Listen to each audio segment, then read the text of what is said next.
Bob Lewis had produced concerts there at the Swing Auditorium for many years. He also set up a independent ticketing agency there on the Orange Show grounds. He rented office space for it. I had met him several times while emceeing concerts at the Swing. He always struck me as a, nice guy, professional, knew what he was doing. When Bill called me and said he'd like to get together with Bob and I over lunch to discuss the position of advertising publicity, I was overjoyed. We had a very nice lunch, worked out the details. Bob, of course, had to present the proposal to Joe Brosmer, the general manager of the National Orange Show. Brosmer didn't know me from Adam, but he took a chance, and we had a good time for 3 years. How did you like working with Joe Brosmer? Joe was in many ways, that's a difficult question. He had his quirks and foibles. He always treated me well until the day he fired me. But he had some quirks and foibles. There were some problems he created from a public relations standpoint along the way that we had to smooth over. But I liked Joe. He was a good guy. That's about all I can say.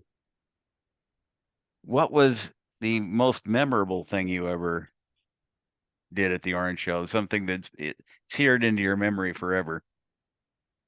The first thing that pops into my head was the advertising slogan we came up with for the second year, for the fun of it.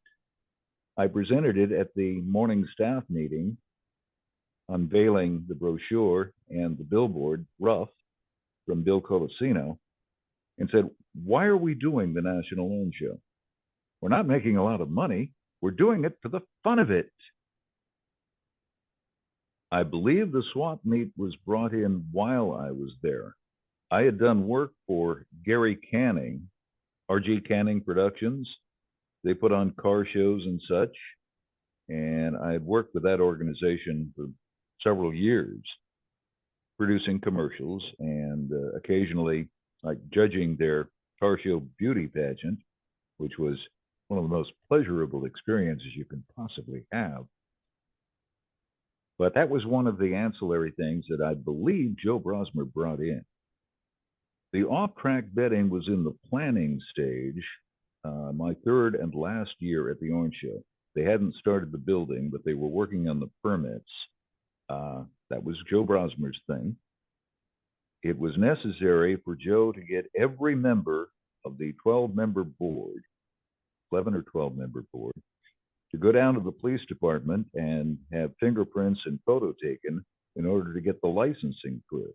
And that was a major job. There was it was before your time, but do you remember when Channel 18 was in the South Stadium? And Bill Bellman hosted the Saturday night movies. And when I was a kid, we didn't have a UHF tuner, right?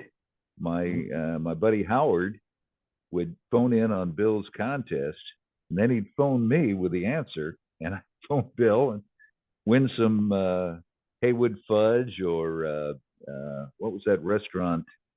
Rim of the World restaurant or something? What else do you remember about Channel 18?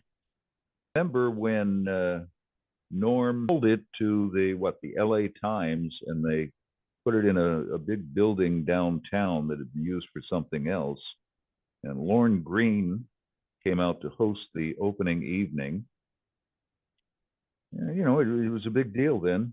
It was the Sun before the LA Times bought the Sun, and then were forced through anti-competitive lawsuits to divest of it. The thing I remember most about Channel 18 was the year and a half that I spent there every afternoon doing a 4 to 4:30 newscast. It was a very limited budget operation, but gave me some experience doing on-camera stuff, which was helpful later when I started doing a little theater for the San Bernardino Civic Light Opera Association. Walt Baker was the general manager. Sally Baker was the Hobo Kelly creator, and also I think she did weather or something like that.